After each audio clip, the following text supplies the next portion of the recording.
All right. I'd like to welcome you to another episode of How I Came to the Truth. This evening we have Sister Tiffany with us. I'd like to definitely thank you first and foremost for coming to the Shade Story with us. And Lord willing, be a blessing to somebody. So let's start from the beginning. Okay. So you somewhat. Well, first and foremost, where are you from? I see you moved to Atlanta. So where are you from? Yes. So I'm from Saginaw, Michigan. Mm-hmm. So how was it coming up in Saginaw? Coming up in Saginaw, it was kind of rough. Mm-hmm. You know, for me, it was kind of rough, I'll say. Mm-hmm. I was, at the age of 14, Mm-hmm. I pretty much became an adult before I needed to be. Right. So, like, 14, my sister and I, we pretty much out on our own. 15, I was pregnant. 16, I had a baby. By the time I was 20, I had already had, like, all the children. Like, I had 4 kids. Right. So I really didn't have a childhood coming up, Mm-hmm. you know, because I was forced to become an adult. Well, let me ask you something. So going back to from a child up to 13, Okay. you know, how was it? Because how close is Saginaw to Detroit? Is it kind of far away? It's about an hour and 40 minutes. So that's not. It's kind of like I guess country a little bit. Saginaw's country. Detroit country. ain't really country, but Saginaw. I mean, Saginaw's country. Detroit Yes. City. Yeah. But Saginaw, so being so far away, that's Yeah. still kind of like. So was it much to do? No. It's like a small town. It's a small town.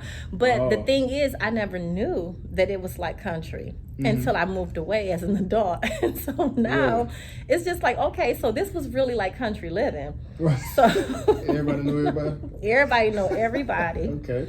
All the Pookie and thems, you know, everybody know everybody. So Right. Okay. but there was really nothing to do outside of like skating, Uh-huh. maybe swimming here and there. Like there was really no activities for us to do. Right. So now, as a child, young child, you come up with 4 siblings. So I was the Well, oldest. it's 4 of y'all total, right? So it is You and 3 others. 3. Oh, it's 4. So Right. my mom. So I have a brother. We don't have the same mothers, but we have the same dad. Okay. And then my sister and I, we grew up. I'm the oldest. She's 2 years under me. Uh-huh. But then we have a sister that's the age of my daughter. So Oh, okay, I didn't okay. grow up with her. Okay, I got So you. my mom has 3 girls, and then my dad had the 2 girls and a boy.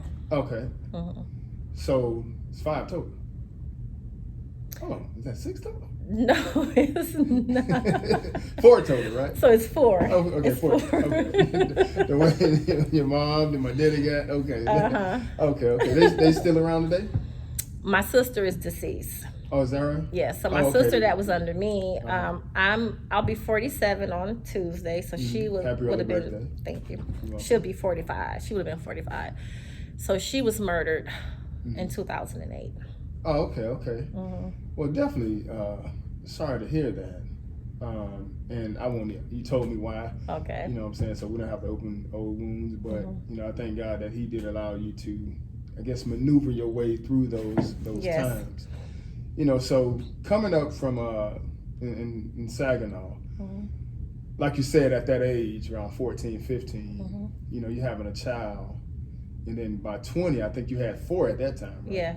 So how was it? Because still, I guess, with school and being a mother at the same time, how was it being able to, I guess, juggle those things?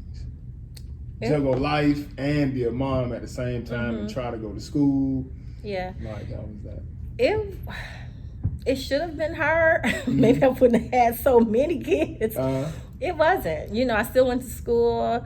I used to do hair. I used to do nails. And then eventually I started taking classes to be a CNA. So then I worked at the hospital with these kids. So more like driven. Yeah, that's good. Yeah. That's good. It was as if I had to prove a point. You know, Right. that I made this mistake. But I can make it through it. I could make it through it. Right. Yeah. That I was this strong person.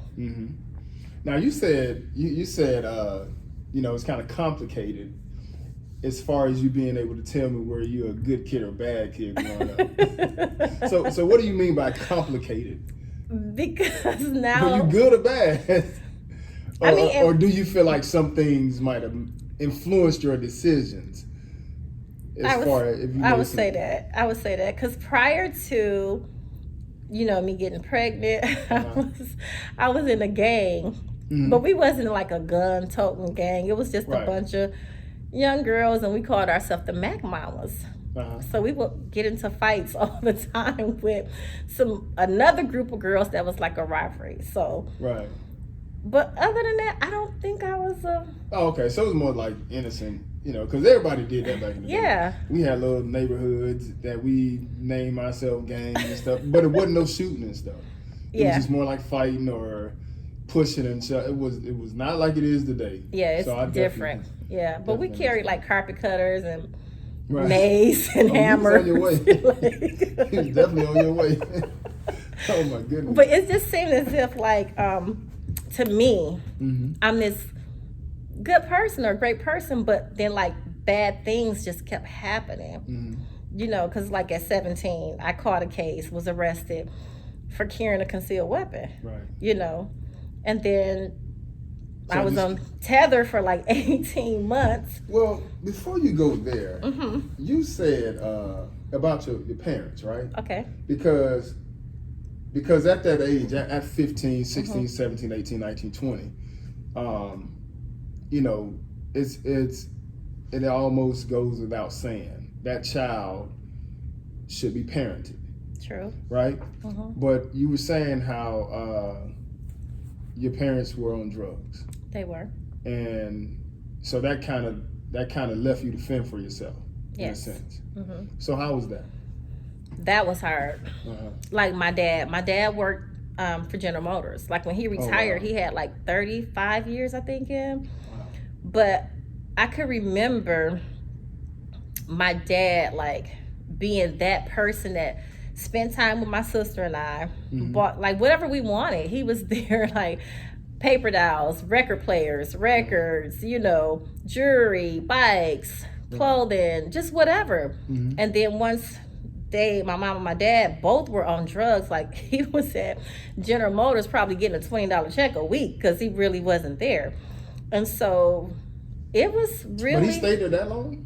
Even past the drugs? Because eventually, the both of them, they were able to conquer that. So they got off drugs. Oh, that's a good. But that was a period in his life where I'm just like, so who gonna support us now, Right. So then my sister and I, we were just pretty much in the streets on our own. So they went through that, and me and you coming up, you being around the same age. In that era. That's that 80s crack era. That is. Is that what kind of got a hold of your parents? That's it. Because that was, a lot of people don't know, but it was, the families were somewhat like the Good Times. It was something like that. Yeah. It wasn't the Cosbys, but it was definitely a man in the house with the lunchbox, the flannel shirt, tucked in, with the boots on. Like, that's what we really saw. Right. And he was firm. He'll smile every now and then, but he was firm, and you had mom in the house. And when them 80s hit, that crack came, that's when everything went down the drain. It did. So you actually lived it firsthand. I did. Wow. Yeah. So That's my sister, she would sell drugs, and I would do hair, do nails, or I felt like, well, I'm just gonna date a guy that's selling drugs because that's free money. It's not his money anyways. Like my mindset was just warped. I thought that was. You say free money. Like it's not their money. They got it to give, Right, so right. That was just my mindset. Well, where did the transition take place from church to the streets or that life? Because I saw that as a child, you were involved. Now, was that early in life when you were involved with the church activities? And no. So that was later. That was later. Okay. Beginning at the age of 20, because I went to church. But you still was young. all of this is still young. So I would go to church with both of my grandmothers. And like that's a story that my paternal grandmother, my cousin and I, we always laugh because we would go to church, but we couldn't stay the whole service because she needed to make the early bird at bingo. Right. So we would go to church. We moving up that ladder. Yeah, so it's like we've been talking about playing bingo lately. I'm sorry. It's like put your money in the bucket when you go around and just hit the door. Just go right out the door. Right. Keep on going. Right. Yeah, keep on going. Don't even sit down. That's it. And then my maternal grandmother, she took us to church. And then we would stay the whole time, leave, go to Ponderosa, but she had to hurry up because she was part of the Elks Club and she needed to go to the Elks and meet the number man that was coming to the house. And, oh my goodness, really? So it was all of that. So I didn't really grow up in the church. We just went sporadically here and there. And then maybe like Easter, Christmas, Mother's Day, Right. So tradition more yes. So now at this point, you up in age around 20. Yeah. You know what I'm saying? You have 4 kids. I got 4 kids. 4 kids, and how is it raising the children? It wasn't hard back then because, the government gave you everything. So even though I had help from the government, you still got my family is large. So I got help from cousins and aunts, babysitting, keeping kids. And then again, I was a hustler. Like I'm going to do hair and nails and sell some dinners or something to make some money. Yeah, that's wise. Yeah. So you didn't just woe is me. No. You kept going. Well, that's good. That's good. Now, most people probably don't know, but you did put this in a pre-interview questions, and I don't want to ignore it. Okay. Because I know it. I know this probably something near and dear to your heart. Okay. Your son passing away. Yes. And first and foremost, I do on camera like to give you condolences because it's not like a son. Daughters are great. Don't get me wrong. Yeah. But it's just the simple fact that having a son nowadays, I remember my mom, she cried when she found out that she was gonna have a son. You know what I'm saying? Okay. Because of what was going on back then. You know what I'm saying? So that's why I don't want to ignore it. You know what I'm saying? Because I know you being a mother, you having a son, and my prayers are definitely with you. Thank you.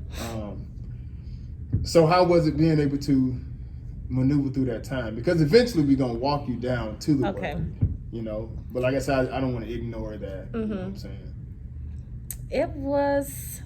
I was in denial for a long time. So it was the denial and it was self-blame. Because I could remember on that day, I took my mom to Flint for an appointment. And then when I came back, his car was the same way I parked it. So I left out before he left. And so my legs are not that long. And so I couldn't move the seat up. So I just, scooted up to the steering wheel and I parked crazy on the curb. So when I came back, his car was the same way. And I'm like, okay, so this dude ain't go to school. So I used to just scream their names. I don't know. Really? So I go in the house and I'm just like, Puda! And I woke him up, he was asleep, and I said, why didn't you go to school? He said, the 11th graders had SATs, I think. And I said, but you should have went in the afternoon, right? Okay, yes. So he knew I was mad at him because, he didn't go to school. So he come upstairs and he's cleaning the bathroom. And I'm like, it's not your day to clean the bathroom. It's Ella's day. He was like, it don't matter. I'll do it. He's just doing whatever to make me happy and so that I can shut up. So I just had this feeling in my spirit. I'm like, so I asked him, I said, what if you don't go to the Navy? What's your next plans? He says, Ma, I'm going to the Navy. I said, it just feel like you ain't going to the Navy. So what's plan B if you don't go?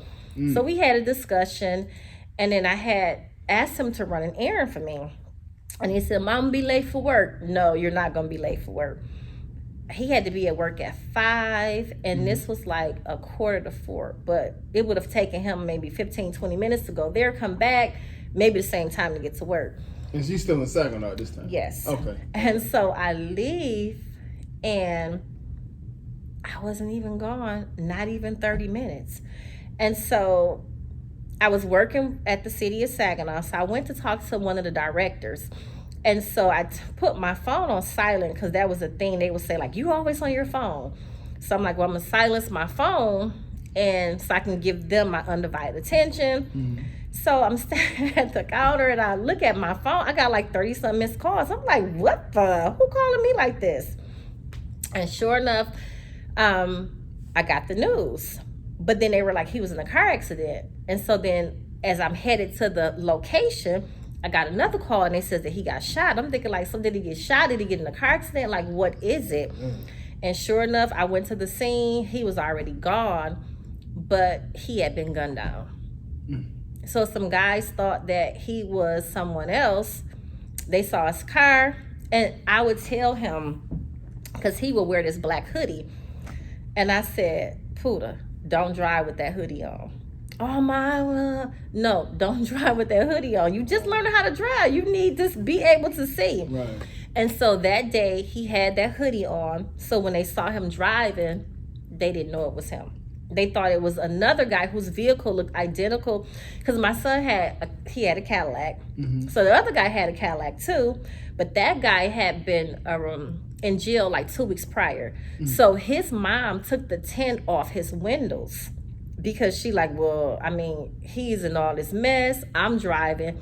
I need them to see me. Wow. But they saw my son and thought he was the guy. And they gunned him down. Mistaken identity. 18 years old. It was his senior year. And it was just crazy. He had taken the ASVAB. To go to the military. To go to the Navy. Wow. Never studied for the ASVAB, but scored really, really high. Mm-hmm. And so he would say, like, oh, man, they told me I'm going to go in at an E something. I don't know what any of this means, Right. He was like, with my college credits, my score test, know. He's not going in just as an E1. He's going to go up like E3, E4. E something, yeah. And I was just like, corporal or sergeant or something. Right. So I would joke with him like, well, good, you can send your mama some money. Right. And so that was on his birthday, March 10th. Mm-hmm.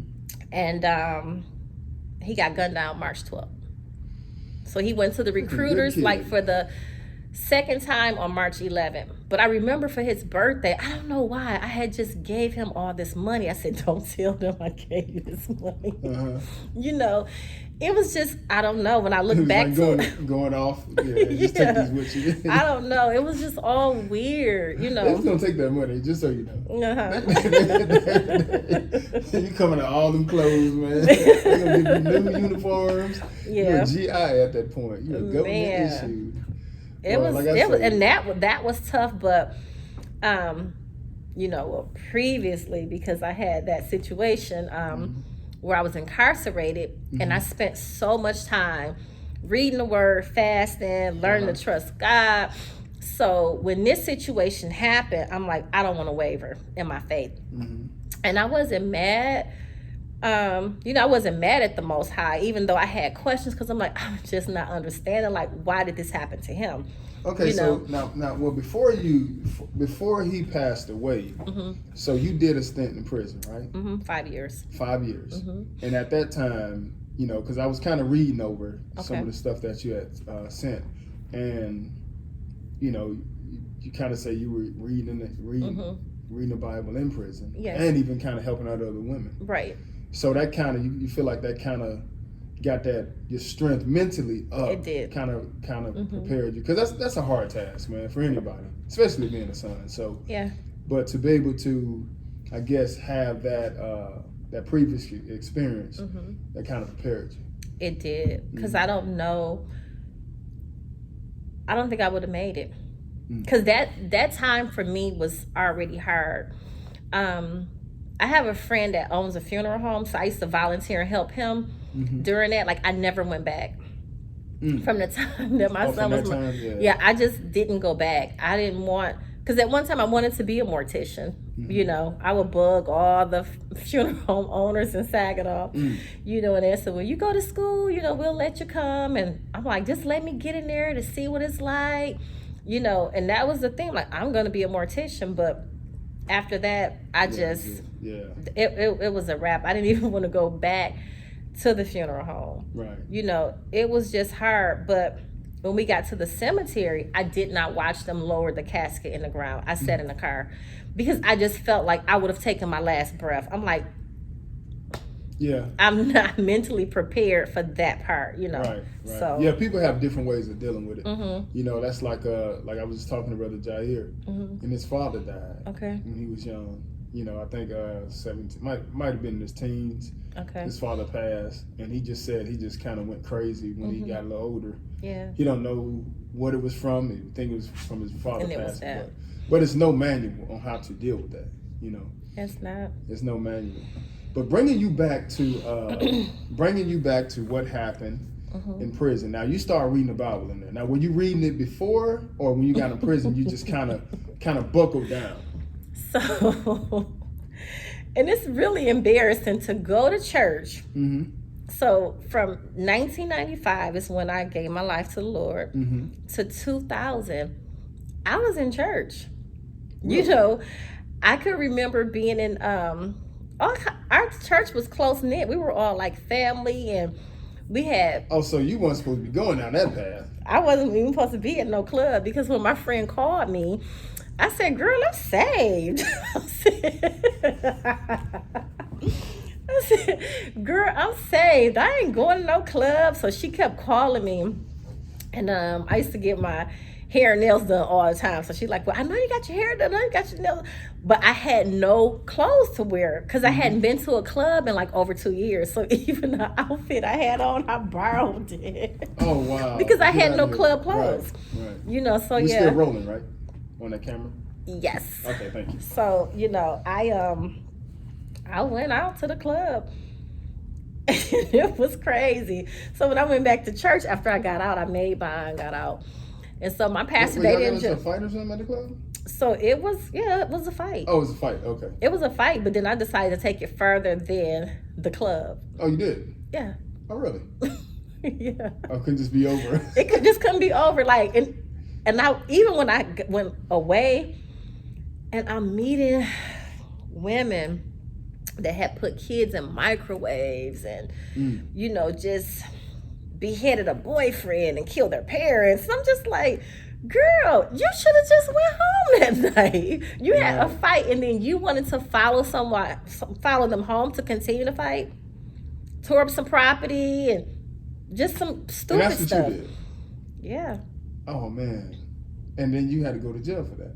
So it probably was like a couple with other charges previously. Well, yes. Like the pre-sentencing report, they calculate like, if you ever been in trouble before, and I have. So it made it higher, but I should have just told the truth. What'd you do? I lied. What'd you lie about? I said, I ain't trying to hit them with my car, and I didn't do this, and I just lied. And then they added some lies, but I added more lies. So I was just lying. And I took it to trial. Oh, you went to trial? Oh, you did? Wow. Just young, because at the time, I was 22 when it happened. Because it was on November the 2nd. I was 22. And then I turned 23 that next week. And then I made sure it was dragged out for 2 years going to court. And my lawyer did, because he knew it was a wrap for me. He should have just told me. And just wasted taxpayers' dollars, everybody's time. Yeah, that's instead of just pleading guilty or just saying like no contest, or you know, I should just play something different. But I wasted all this time and money, and the judge that sentenced me, she was the hardest judge in Saginaw County, and she just gave me the max end of it. Yeah, because it would have been more so like probably probation, 3-4 years. I could have got probation. Yeah, but the Lord knows exactly what He's doing. You know, sometimes He'll sit you down and get your attention. So, in this situation in prison, you know, now you're reading the Bible. I'm reading the Bible. Uh-huh. And I was just blown away because I'm like, you mean to tell me I go to church Wednesday faithfully, Sunday faithfully, any activities they have, young adult ministries, I'm doing all of this stuff, prayer night, the fast and shut in, whatever we have it, I'm there. But I didn't know this stuff was in the Bible. Oh yeah, the sick and shut in. Yeah, like what? Not the sick and shut in. We would do like a we would fast, and then we'll do a shut in at the church. Okay. Yeah. Okay. So, yeah, and then everybody just praying all night. Wow. Yeah, and I went so to the you club. were doing all that. And still went to the club and got in trouble. But I didn't have any word in me because when I went to prison and I started reading, I had no idea. Because like when you go to Sunday church, they say they'll open the Bible. Faith is the substance of things hoped for, the evidence of things not seen. Turn to your neighbor and say faith. Right. That's how it goes. Yeah. And then it says we're gonna give you the five F's of faith. So now they're just doing a motivational message about faith is this, faith is that's it. Right. So then you got a whole Bible. Like, I didn't even know until I went to prison that there was the 12 tribes of Israel. I was like, who? You saw that by reading it? By reading it. Really? Because there was an Aram at the prison. He called me to his office one day. He says, I've been watching you, and I've been doing this for a long time, and I know who should be here and who shouldn't. He says, you don't belong here. If you don't get in the law library and get out of here, you to let the folks from the Hick Saginaw send you to prison, get out of here. So he said another time, I always see you with that Bible. He says, I got an assignment for you. When I come back to work on Monday, I want you to write me a whole paper on the 12 tribes of Israel. I'm like, the 12 tribes of Israel? Like, what is that? What? I started reading, and I could not even believe, like, all the different accounts that was in the Bible. I had never heard of any of this stuff, going to church. Wow. Because we were taught different. Right. Not what's in the word, really. Right. Because it's like you can go to church and not ever, like we be in here, like Brother Nick got us in here 4 hours. Yeah, right. But we flipping precepts, you don't get that. Right. And so I just started developing a thirst for it. So I would read the word all the time. I would fast, I would pray. But when I would learn something, I'm out the door, just sharing it with whoever would listen, It's like, come and see a man, Right. So you kind of like started kind of preaching somewhat, like y'all in prison, like going through the word and stuff. Yeah. So if the volunteers didn't come, I would share the word. Wow, that's amazing. Yep. I would share the word. A couple other women would share the word, and then I put in a proposal with the warden to start a Bible study when I was at the camp. So a couple old heads was like, she wasting her time because he gonna say no. It was like I had a Joseph experience. Wow. Bam, he said yes. So then I can't even remember the name of it now, but we would come together and have Bible study. Well, your fruits probably determined it. You know what I'm saying? Like, you sitting here reading, you studying. Other people probably wasn't doing it. That's probably why they said no. Yeah. They probably saw the intentions behind it, right. But you sitting there reading and going through it and stuff. And then I didn't dabble into the other activities. Right. Well, that's probably what set you apart. You know what I'm saying? For him to even say that. Yeah. Or her, I don't know. It was a guy. Yeah, so for him to say that, you don't belong here. You know what I'm saying? So you kind of dealt with that for some time, right? Before we get to you getting out, I just want to know, like, how did you get out? Like, did you have to deal with that law stuff like you talked about, or you just went on to serve the time? Serve the time. Okay. And it used to be like so heartbreaking because I would tell my kids, this my year. Every year I would tell them I was coming home because it gave me hope, And then I exhausted everything, all the different appeals, just trying to get out, But no, I did. And you did your time. Well, I was sentenced to 6 years and 8 months. Oh, okay, okay. But because of the time, because I caught the case in 97. So it didn't fall under the new laws where they had to do day for day. Oh, okay. Yeah. And so they granted me good time. Oh, that's good. That's good. Well, so eventually you got out. But it was some things that you did in prison that actually, kind of carried over into life outside of those walls, and it was doing production and plays. So what put it on your mind in prison to actually, put those plays together, and what were some of them about? Okay, so again, I used to wake up. Oh, somebody didn't say that. Oh, really? So I would go out. You was on a mission. I was on a mission. Go out, be delivered. Come on, share the word, lead people to Christ on the yard. And then it would get so overwhelming. So one day I'm standing, so I was at the camp, and it's like a hill. You can see over the campgrounds. And so I'm just standing and watching. I'm like, how do I get a message to everybody at one time? I had never wrote a stage play, but I started writing in there because I was writing books, novels and book about my life.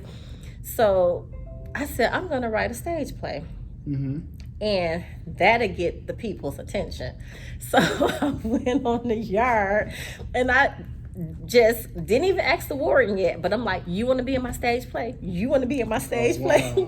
So people was like, yeah, I'll be in your stage play. So then when I got my cast together, shot a kite to the warden, and then it came back approved, and I'm like, what?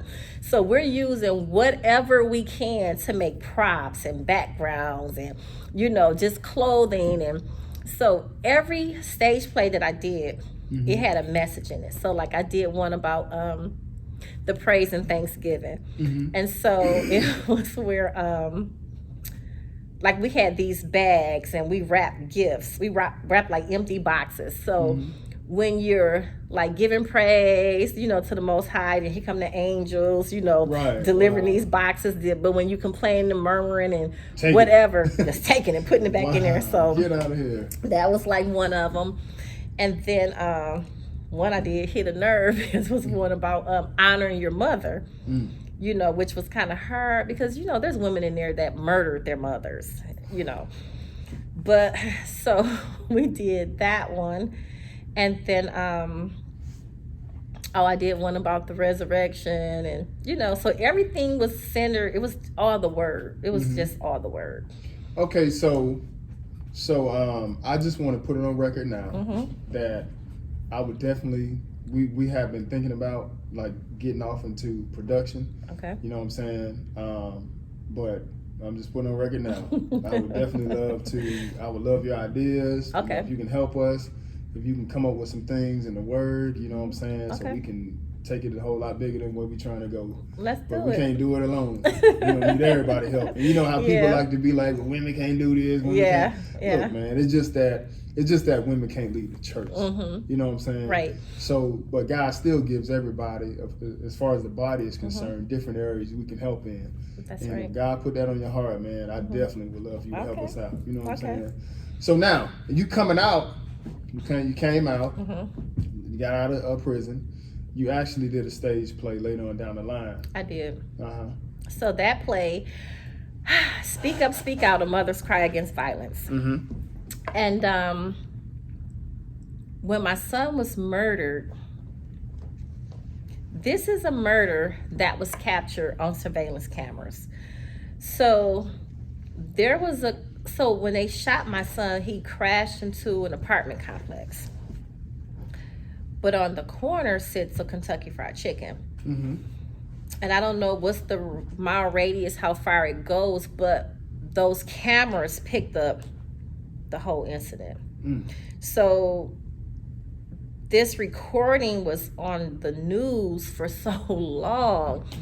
And then in a small city like this, they're like, such and such did it, this person did it, this person did it. And then went to the police department. They had this board, like my son's picture is in the middle, and then he got all these pictures that surrounded suspects. They were in a truck. That whole thing, like I fought. I had to put on a detective hat, just fighting to get justice for my son. And so one day I just cried out, and I'm like, God, like I need you to help me. Like, how do I get a message out to these people? Because at this point, I'm on the TV, I'm on the news, in the newspaper, I'm everywhere, like crying out for help. Like somebody know who did this to my son. So I wrote a stage play. Really? So I said, speak up, speak out. A mother's cry against violence. I'm going to write a stage play, and that stage play is going to be my personal cry for help. And so I wrote, and I just was like, oh, I kept saying, Holy Spirit, write this, show me. So I wrote what I thought could have happened in the lives of the perpetrators. Sure enough, there was a pastor that had a family come to him, and they confessed to my son's murder. Now, this is the pastor that I had developed a friendship with him. I was on he has a grassroots organization, and I was speaking for him, and he came to me and said, hey, you can use my platform for your speak up, speak out. At the time, I didn't know they really just wanted me for government money, but neither here nor there. But he didn't, when I went to the police with the information, like he told them that I had lied, but he wanted me to meet with this lady because he said, you wrote a prophetic play. And I was just like, what? Because like when he said, I need you to meet me at my church, it's very important. There's a lady want to meet you. I thought it was about my stage play because it had not been produced yet. But I gave him a copy of what I wrote. So I got my play stuff with my papers and stuff. And then I see a girl, I used to do her hair when I was, a bootleg beautician. Right. So I used to do her hair, and I'm just thinking like, well, what is this about? So she confessed everything, and it was just tripping me out because really what I had wrote that I thought could have happened in the lives of the perpetrators, it all happened. Wow. It happened the way it was written. Wow, and then I knew it wasn't me. I'm like, what? That's why she called it prophetic. Yeah. Wow. I mean, it happened exactly, even down to the lady's daughter being murdered in there. It was just everything. It was just, it was deep. Wow. So I wrote that play and didn't really, it just all came together. Wow, that's a blessing. It just all came together. So then I did the play in Saginaw, then in Flint, and in Detroit. And then I was doing it in Muskegon. I was marketing Muskegon, Detroit, Grand Rapids. And then I just got so depressed. I was overwhelmed. Right. And I had a Jeep at the time. I packed that Jeep up with my stuff, and I just rolled out, and here I am. Okay, I just left. You just rode. You packed up and dipped that.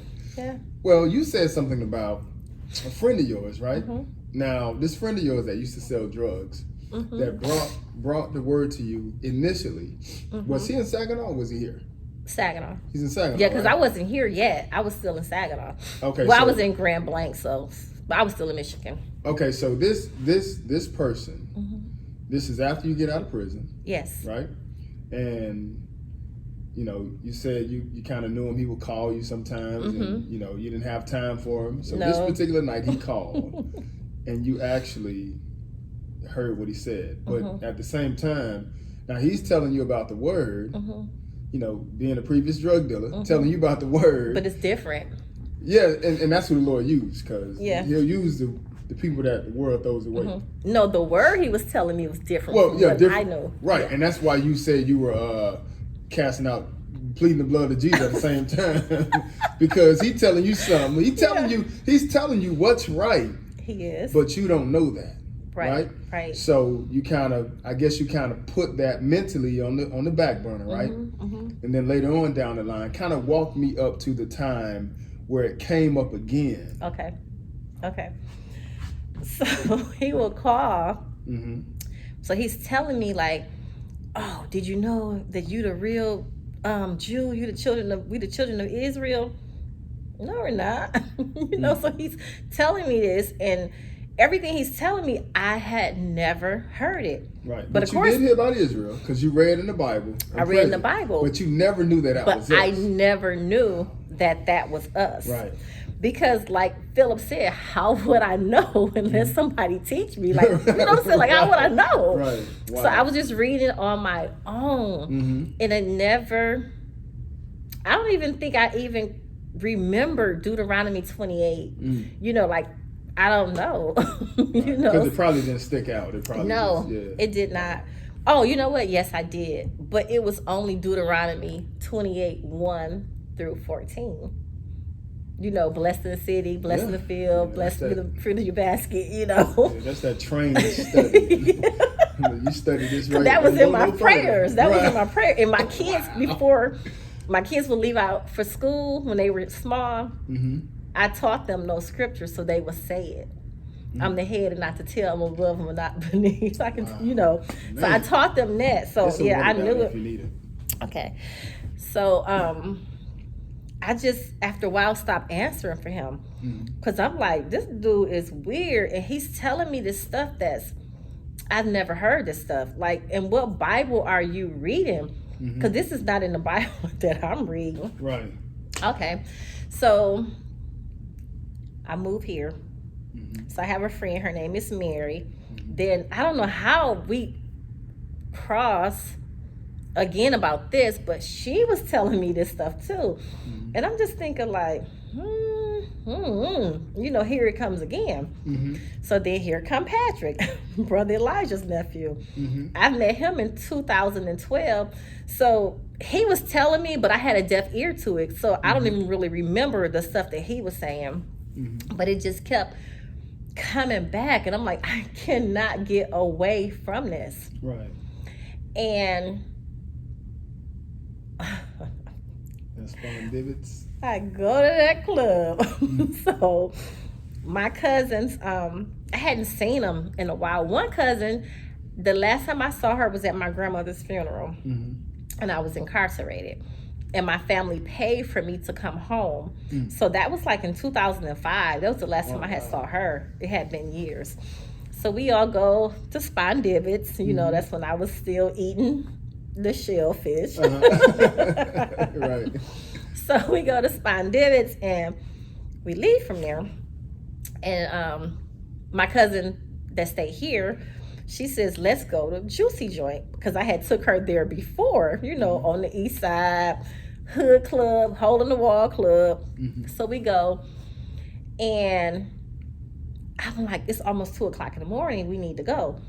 So we're leaving. And I come outside and I see this lady.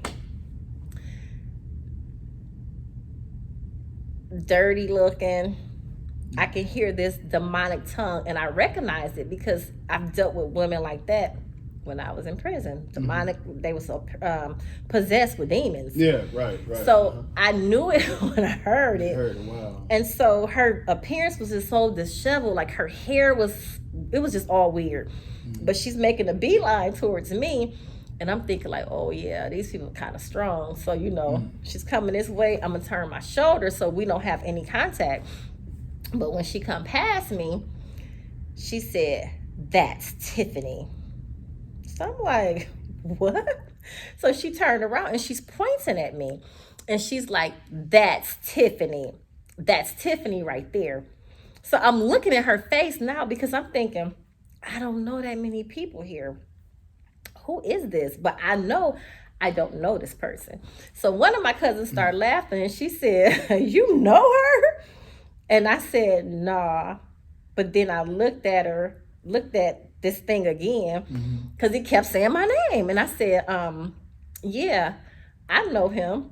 But at this point, my life is so far removed from where it need to be. And I'm thinking, you better not even try it. Because without Christ, you can't come up against nothing like this. So I started walking to the car, like real fast. As I'm walking to the car, this thing is still calling my name. So I'm mad. I'm so mad at myself for being in a situation in my life because I'm like, I can't even fight against this thing. Because in times past, my fight would have been the word of God verbatim. Like I'm throwing scriptures out there, but now I can't even remember a scripture, so don't do it. So we get in the car, and my cousin. Know you would have got ate up. Yes.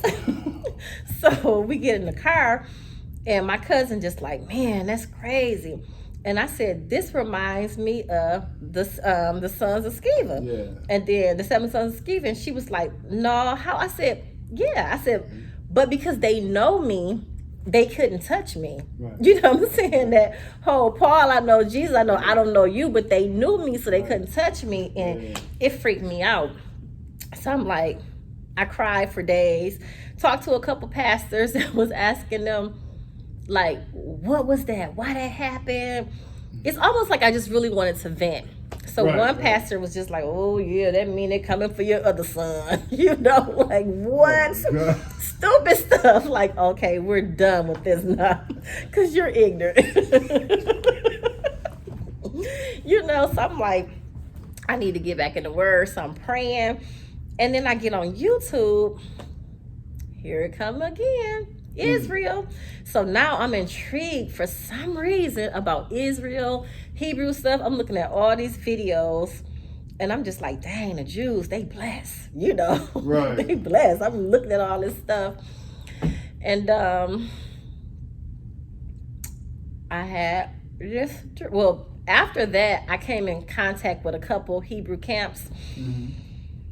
After you did the research at home. Mm-hmm. So what triggered it? Like what actually made you, I guess? Because I think I reached back out to my homeboy. Mm-hmm. But those camps, they were just like, oh, because I got so confused. I backed up. I said, you know, I don't want to do this no more. I don't want to do the church thing at all. Mm-hmm. Because they were saying like, if you say the name of Jesus, you're going to hell. If you say God, you're going to hell, because those are all pagan names, and the word says that at the name of the original name, every knee will bow, every tongue will confess only to one name. Mm-hmm. So if you say that name, you're going to hell. I started throwing away plaques in my house that had like the name, like Jesus, God. Whoa. My nice little Bible cover, you gotta go, bam. Just started throwing this stuff away. But I got so confused. So I backed up and I'm like, that's it for me. So one day I take a nap. This was 2019. So you had the dream. Mm-hmm. And I was headed to an event for families that lost kids to gun violence out in like Conyers or something. Mm-hmm. And I take a shower and I'm like, well, I'm just gonna lay down for a couple minutes and I'm gonna get up and go. I fell asleep and the weirdest thing happened to me. It was so real, like real. Mm-hmm. I was trapped. Mm-hmm. I don't know. Now I know it's like some type of witchcraft, you know, because it was like I had died. So all I can remember, I was at an event and I have a friend, her son plays professional basketball. Mm-hmm. And so for the Warriors, and I remember taking pictures of, I was at some party like for the Warriors, and I was taking pictures of the cake and I was going to send to her. So I'm laughing and communicating, and then it just went silent. It's almost like I could only hear my voice. So I'm talking, can't nobody hear me. So I was like, oh shoot, am I dead? So I take off running. I look in the mirror. I'm like, oh my gosh, I can't see me. I am. So I'm running. So now I'm running through these walls, but again, it's still real. Like it's happening now. And I kept saying, where is that body? Where is that body? I gotta find my body. And every emotion and feeling that we have, it was like maximized. Wow. Like I've never felt like, and I never want to feel it again. Like the sadness, the grief, the pain, like everything was just like to the trillionth power. It was so weird. And when I woke up, I could hear me like, it's almost like a, like my breath was catching back up to my body. Mm-hmm. Freaked me out. Like, I cried for probably like 2 weeks. And then I came across these videos, Pastor Stephen Darby. Mm-hmm. So I came across his videos, and because it was a teaching he did about like witchcraft or something like that. But then that led me to other videos that he did about Negro land. So then I got an understanding about who we are and a lot of that. And he was on this path to teaching different churches, because he was going on this Negro land tour. Mm-hmm. Like, hey, I'm waking y'all up. Like, this is who we are. Yeah. You know, Pastor Darby? Yeah. Oh, okay. Yeah, we think it's a conspiracy. Okay. I do, but okay. Well, so, yeah. Wow. So that kind of like got me there, and then so I started like just keeping the Sabbath by myself, even though I had seen a video from him and he was like, that ain't what you need to do, blah blah blah. So I don't know, but that's what I wanted to do, right? Because I'm reading the scriptures, and so I'm like, I'm gonna keep the Sabbath, you know. So I started transitioning. He was slowly getting there. He was, and so went to this brunch spot and met this guy. Right, he sit down next to me, and I say, what in the witchcraft he got going on? Because he had all these charms and all this stuff on him. And so, you know, I talk to everybody. So I'm talking to him on this side, my friend on this side. And then he said, you know, here in Atlanta, they say, what did you do for a living? You know, that's like the icebreaker to every conversation. So he said that he had a trucking company. And I said, hey, a couple months ago, I started a construction company. So I'm asking him, like, do you know about the certifications you can get? Because I share information. So we exchanged emails, and it just went from there. And he was involved into some other stuff. He was like, don't say you an Israelite. That's not real. Part of the Bible is real. Part of it is not real. You know, then they wanted me to like sell my soul and be baptized into the kingdom of dark. It was crazy. It was crazy. And so I called Patrick. I'm just like crying, because now I'm up. I'm fighting against this stuff. I'm up. I'm praying. I'm fasting. All of this. And then he said, I keep telling you, you can't keep the Sabbath by yourself. You doing this by yourself. I'm gonna send you the IOG. What is IOG? You know, I'm just crying. And then he was like, oh, wait. Nate is cool. I'm gonna send you over there because IOG is closed. So come in here. The GPS took me so many different places. I said, you know what? I'm done. I ain't going to nobody's church. And I finally got here, and I think it was like maybe 40-something minutes left, and you were teaching about heaven. And as I'm going through the scriptures with you, I'm just like, I was getting confused. I'm like, okay, because I thought when you die, you go to heaven, right? You know, because that's what I was taught. Right. So as I'm reading along with you and you teaching these precepts, I'm just like, so you mean to tell me my son is just asleep? Yeah. He's just asleep. Yeah, so now here I am. Wow. Now I get good teaching. Wow. In the beginning, I used to be like, I can't take this. We in this thing 3 hours? Like, I can't take no more word. Like, golly. But now it used to be shorter. Yeah. But as I guess after this pandemic, it's just like, you know, I don't care no more. Okay. Because I used to tell people back in the day, I used to tell brothers when we used to hit the streets, I'd tell them, I say, man, you know, you ain't come, I'm turning all the way up. And I said, I don't care about nobody. I don't care about my parents no more. Yeah. I said, I'm doing what I got to do to try to save people. So now it's just like, I don't care. We going for 3 hours, 2.5, 2:45. Right. You know what I'm saying? Because it's like we at the end. But at the same time, I do understand the mindset of people. That's why I say, like, get up, go to the bathroom, walk around, do something. Yeah. You know, like even the readers, I tell them, you ain't got to sit there. They be holding their bath. I'm like, man, go to the bathroom. I'll call somebody else up. You know what convicts me, though, is when I think about it in the book of Nehemiah. And it says they stood a fourth of the day. I'm like, what?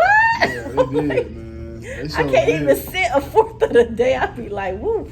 Yeah. They know here, the sister, they be like, what, you finna go take a nap, auntie? I'd be like, go take a nap. I'd be like, man. Right. But it's really good word. Yeah. And when I was in a Sunday church, I was hopping churches because I was hungry. Right. And I was looking for something. And so I came here and found that something. Yeah. Because I would ask my pastor, like, so you die and then you go to heaven or hell, and then judgment come, and then you got to come from heaven to be judged to go back to heaven, or you got to come from hell to stand before judgment to go back to heaven for eternal life. And it just didn't make sense. It didn't make sense. Right. None of it really made sense. And then it's like, so if New Jerusalem is coming down from heaven, are we already in New Jerusalem when it's coming down from the heaven? You know, I would ask these kind of questions. Yeah, and they couldn't answer it because it's like, this isn't really making sense to me. You know, and then like when they say, oh no, we're under grace, so you don't have to keep the laws and the commandments. And then it's like, but it don't make sense to me. Right. So you mean that I can have another God before him? You mean that I can take his name in vain? You mean I can make graven images? I don't have to keep the Sabbath? I don't have to honor my parents? I can lie, kill, and steal? I can be jealous and covet my neighbor's stuff? Wow. It's not making sense to me. You know, so now I understand they use the whole we're under grace to justify. So you mean to tell me that we're not under law, we're not under the law anymore, so then you can, like, the bestiality, the witchcraft, homosexuality, the cross-dressing. So then it means since we're under grace, then you should be able to still do all of that stuff. Yeah. You know, I'm like, so when then you ask those hard questions, it's like, and I said, well, okay, like with the food. So you mean to tell me, because the Sunday people, they'll be like, oh, they going to hell because they're homosexual. So yeah, right along around there too, it talk about unclean food. It sure does. Yeah. So then you can say that they're going to hell for being a homosexual, but you're not for eating unclean foods. It don't make any sense to me. Wow. So then it's like, if you don't know how to rightly divide the word of God, you're going to just be lost somewhere. You know, it's like, come on. Wow, well, it's good you had them questions, though. I know that. Yeah, and they were never getting answered. And then I came here, and I just be like, wow. So I'm here, I'm texting people, like, yo, YouTube, we don't know, like, check this out, listen to this. This thing is deep.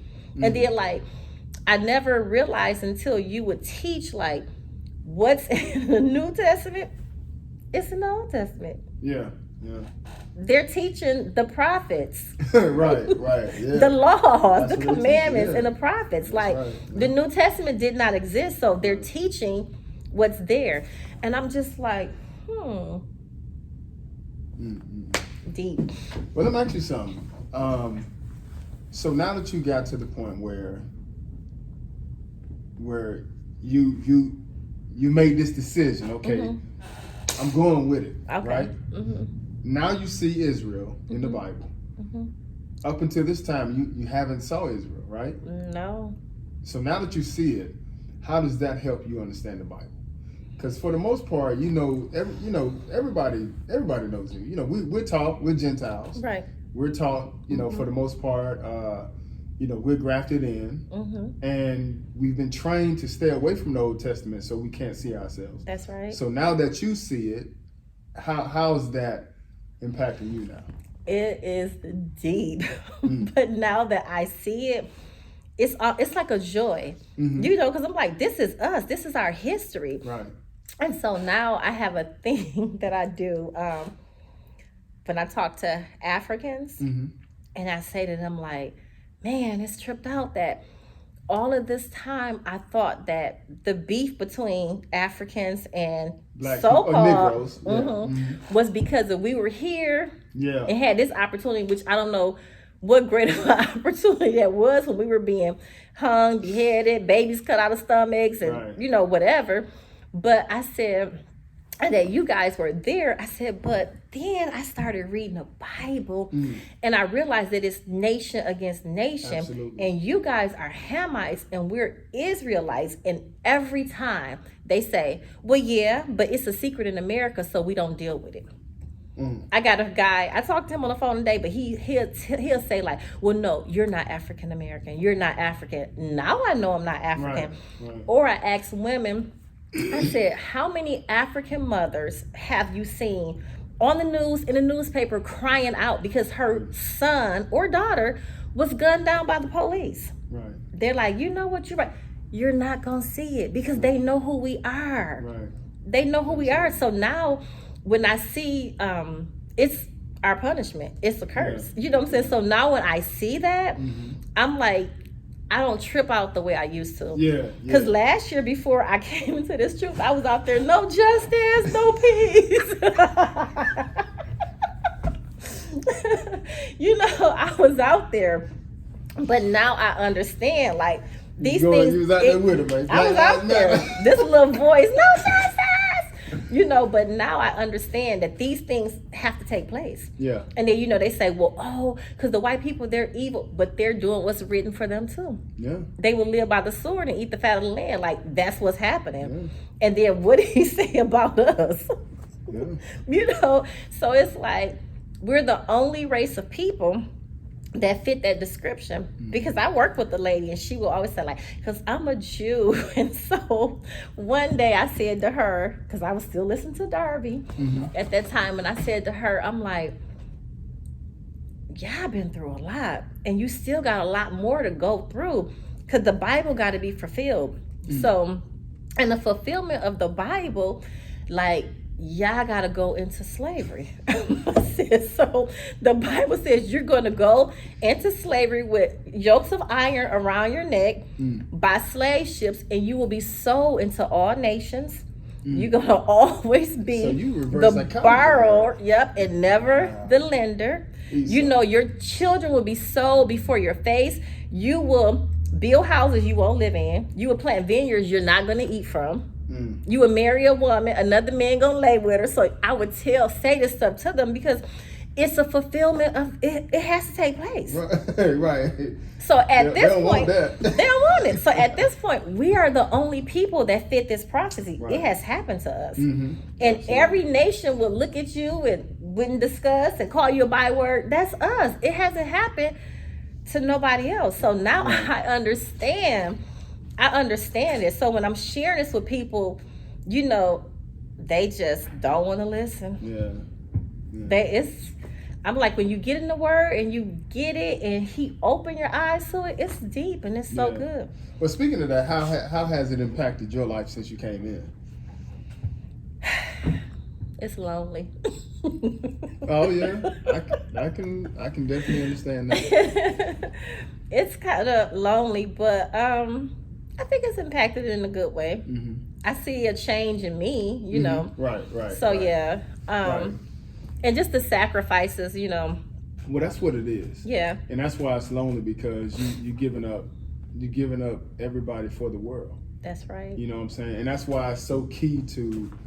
That's why it's very key to establish relationships in the body. You know what I'm saying? You know what Jesus said when he was like your mother and your father. Yeah. I mean your brother. He says, who is my mother? You know what I'm saying? Those who, you know, do the will of my father. So he's gonna give you a new family. Yeah. You know, it just takes some time, like, to consistency, you know what I'm saying? And then it take time to, like, let go.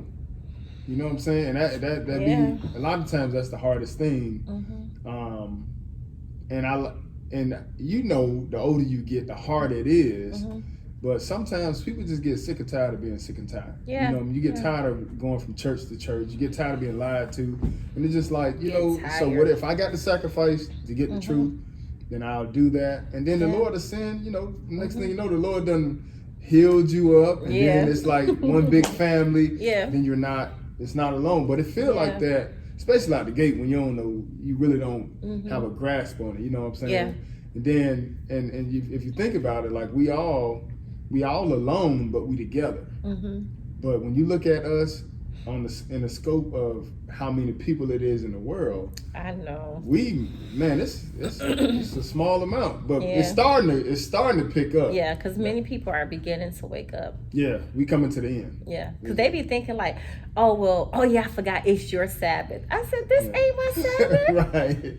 Right. Try to make I'm like, this day was around. This day was actually around even before the laws were written. Right. Like, absolutely, it was around. Or Thanksgiving. Before I came into the truth, I stopped celebrating Thanksgiving when I got a hold to that. But just being in the truth, and I share with my friends, I said, if you really understood the holy days. Oh yeah, it's a blast. You would never want to celebrate another pagan day, because the day he tell you what days to celebrate, but because they say, oh, the Old Testament is outlawed, right? So now even the pastors, they don't understand. They were taught by their enemies, the Rome, one of those schools. But I'm like, they will be excited to celebrate these days because trumpets. You're waiting for the trumpets to blow. Tabernacles. You're gonna get these new bodies. Like everything we do, it has a meaning. It has a meaning, and it's so precise. I've counted up this way, but then these other days, it's like, oh, how is Christmas? Paganism. It's another god. That's number one. And then he tell you, don't cut down trees and deck them with gold and silver. Oh, no. That's in the Old Testament. Wow. Yeah, that's what they say. So, So that's just some of the obstacles you faced when you got into the Word? Yeah. Just some of the things that kind of... What about your family, though? Like your sisters, the ones that are you still in contact with the ones So that my are still sister is 27, and she lived that life. So she's not in the truth, Okay. So she's in Saginaw. Okay. She's still in that town, man. Yeah, she's still. The majority of my family is. Still I have I have like 1, 2, 3. I have 4 cousins that stay here. My son stays here, and that's it. Oh, okay. How is he coming with the Word? So. Is he older than your youngest son, the one who passed? So the son that passed, Pooter, he was the oldest. Oh, he was the oldest. So Ellis is the younger one, but he listened to you on the Sabbath. Is that right? That's good. So he's coming. So he'll say, "Oh, I gotta get my food before the sun goes down." Oh, that's good. So you're working him slowly. Yeah, that's good. He's coming in. He's coming that's in. good, man. Yeah, but he listened. That's all you can ask, man. Yeah. You're dealing with so many different vices in the world. You can just do the best you can, and one of the keys is leading by example. Yeah. You know what I'm saying? But since you've taken this journey, now that you transition to following the Word, and I'm sure you can kind of look back. You know what I'm saying, and kind of remember the experiences and remember the things you had to go through to get here. What advice would you have for somebody, making that transition, coming into the Word? Coming into the truth? Yeah, dealing with the Word. You may have some people on the fence, or you may have some people, that feel lonely. Yeah. Feel like they're in this walk by themselves. For the ones that feel like, well, I'm still figuring that part out myself. Right. So it has to be something that comforts you in the middle of the night. You know what I'm saying? That Holy Ghost, that Spirit, just to keep you just going. Praying or going to YouTube, popping on one of y'all messages. You, Brother Elijah, IOG, somebody. Right. And then for me, I'm a loner though. Because like my kids are grown, I'm single, so it's just me. And so like sometimes I'm used to being by myself now. Right. But sometimes, because I have friends that, I hang around, I do things with, but they know like, oh, Friday night she can't go. Oh, Saturday, she can't go. Right. They be so acting like you feel bad. I know. It's like, oh, her Sabbath. I ain't creating that one day. Right. But I mean, just to press in and not give up. Yeah. That's it. Yeah, that's very key, and that's very important because, like Paul likened it to a race. You know what I'm saying? And if people just understood, especially those that are new, understood that the race, man, that we we trying to get that crown that won't fade. That's right. You know what I'm saying? That's right. So when you think about that, it's definitely motivation to keep on going. And then for the individuals that's on the fence, I would just say, like, have an open ear. So if I'm showing you something that's already, it's in the word, I haven't come to you with something from Buddha or Muhammad. Like, I'm coming to you with the same book you toting every week. Right. So, how he say, try me, look in the word. I can show it to you in the word. But have an open ear, have an open mind. Right. Don't be so quick to just cast it down. Yeah. Especially it's like, okay, it's right here in the word. Yeah, that go back to that trained studying and that tradition. You know, like the Lord talk about hard to put new wine in old bottles. That's right. Because you don't want to hear it. That's right. So that makes a lot of sense, man. Yeah. Like, have an open mind. Just have an open mind. It's right here in the word. Yeah. It's okay to say I was lied to. That's it. Because when I got the truth, I cried. I kept saying, I cannot believe this. I kept crying. Like the day here when I was asking you about the Holy Spirit, and you was like, you okay? I was just, yeah. That's right. I think it was right here, right? Standing right here. I was just crying. And then even just to see, like, when they was in the wilderness, and then, he was like, the angel, like, don't make him mad. Don't grieve his spirit. Like, and I'm just like, what? Like, I said, this thing is deep. Wow. Just like this word is it's deep. And then the way it lines up with the history books, when you was doing the teaching, you like, this is this history book, this line up with it. It's like, how could you not believe this? That's like Brother Derek said when I did his interview. He was saying God is the ultimate psychiatrist. Like, it's like you say, looking at the Bible, it's like psychology. Yeah. Because you can sit there and read it and you can't see nothing. You can't understand none of it. But when you start keeping his laws, statutes, and commandments, he opens it just open up. And you just be like, what? Yep. The way it just all fits like a puzzle. Right. And now as I'm reading the word, it's like I can read the New Testament and I clearly see the Old. I see the prophets. I see the laws. I'm like, wow. Dang, they were like, that amazing. thing is just, it's deep. It's so deep. I'm definitely taking something away from this interview because I never thought about, I think I would just say things like, okay, so that means I can kill if we're under grace. Or that means I can steal. But I never said things like, so I can have another God before God. You know? Oh, I can take his name in vain now. Oh, I can do. Oh, I can lie. I can covet. I can. Yeah. I never. You know. So if we're not, it's like, or they say, Sunday people love to say, you can't. It's impossible to keep all them laws and commandments. I'm like, but you have to remember. Oh, because it was nailed to the cross, the law of sacrifice. But if you don't read and study, you don't even know it's 5 parts to it. It's other stuff that you still have to do. Right. Of course, you can't go kill a goat, you know what I'm saying, for a sacrifice. He got that covered. Or I say like, okay, well, if it's finished, why is he coming back? Because he's coming back for something. Right. If it was finished, he wouldn't have to come back. Right. So then you're waiting for him to come back, right? Oh, you saying you're going to be raptured up. Raptured where? Right, in the clouds. Right. And actually, it's the law of sin and death that was nailed to the cross. The sacrifice coming back when he returned. He put Levi right back in their position. Oh, okay. And they're going to be offering up sacrifices again. So I got to get in the wilderness? No, in Jerusalem. When the Lord get back. Isaiah 56. The 1,000-year reign. Because it's still going to be flesh and blood here. And if sin take place, the Lord going to put that back in play. Okay. Even for people that are unclean, they still have to bring up certain things to get clean. Like, say, for instance, a woman being on her cycle. She got to still do the things to be clean. Okay. You see what I'm saying? So what was nailed to the cross was the law of sin and death. Okay. That's what he blotted out. That ordinance that was against you was death. When you sinned, you had to die. So when he came, he nailed that to the cross. So then tabernacles. Okay, so then the trumpets. So then we gather together. Tabernacles. So that's another flesh body? Tabernacles, we're going to be, when Jesus returned, that's a part of tabernacles as well. Okay, so that's what I'm thinking. But you're saying during that 1,000-year reign, that's going to be still flesh. Oh yeah. And blood. Some of us will take on immortality. Okay, so some of us will. We make that first resurrection.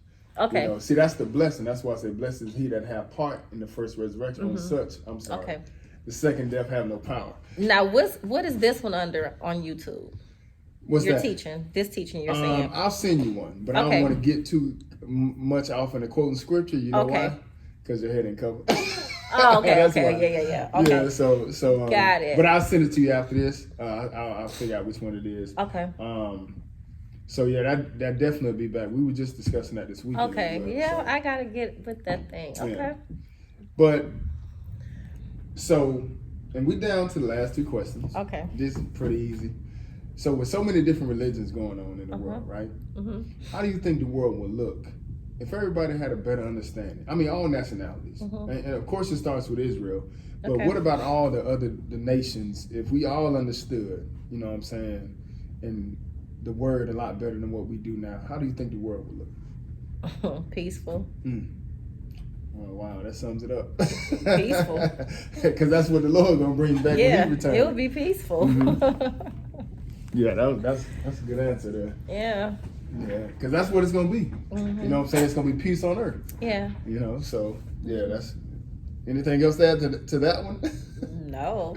Okay. That would be it. Because I always think about too, like how the word says to teach the laws and commandments to your children when they rise up and when they lie down. You know, and then like when I was in Sunday church, I looked at that as being just teach them the word. You know, but not the laws and commandments. So if you're teaching your kids that, like a lot of the violence that's going on amongst our children, it would happen. It'd be peace. It'll cease. Right. Wow. Well, we are down to the last question, Sister Tiffany. And what is that? And I don't know if you've been watching it. I don't know if you watched the episodes, but I always ask this one. And a lot of times people get jammed up on this. Okay. So because of that, I have decided to name this the hot button question. Hot seat, hot button question. Ooh. And it's real easy. Okay, what is it? What's your favorite book and your scripture, and tell us why. Okay. So I don't really have a favorite book, but one of my favorite scriptures is trust in the Lord with all your heart. Proverbs 3. And lean not on your own understanding. All your ways acknowledge Him, and He will direct your path. So that's Proverbs 3, I believe 4 and 5. My mom gave me that when I was a kid. But when I first came into the truth, the first scripture that you always go by is was the one, I think it's in 1 John, and it's love not the world, neither the things that are in the world. For if anyone loved the world, the love of the Father is not in him. Wow. So that used to be like one of mine. Then I started loving the world hard. Well, He had mercy and brought you out. So you don't have a favorite book right now? I don't have a favorite book because I used to say my favorite book was Romans 8 because I thought I understood it. But then as I really realized, I really didn't understand it like that. Right. Then it wasn't my favorite no more, so I don't have a favorite book. Okay. All right, well, I'm gonna let you slide with that one. Okay. That hot seat, that hot button one. Okay. That's a tough one for everybody. But you made it through the interview. And I want to tell you, thank you for coming through, sharing your story with us. Thank you for having me. You're absolutely welcome, and we will definitely have to do a part 2. Okay. I look forward to us being able to come up with some things for the kingdom. Okay. I mean, let's just, the world is going to keep doing what they do. They're going to keep making music, keep making movies. They're going to keep. So until they shut everything down, I just feel like we need to do all we can. Yeah. To represent our God. So, I agree. So I definitely appreciate you, and I look forward to working with you. Okay. And thank you once again. Thank you.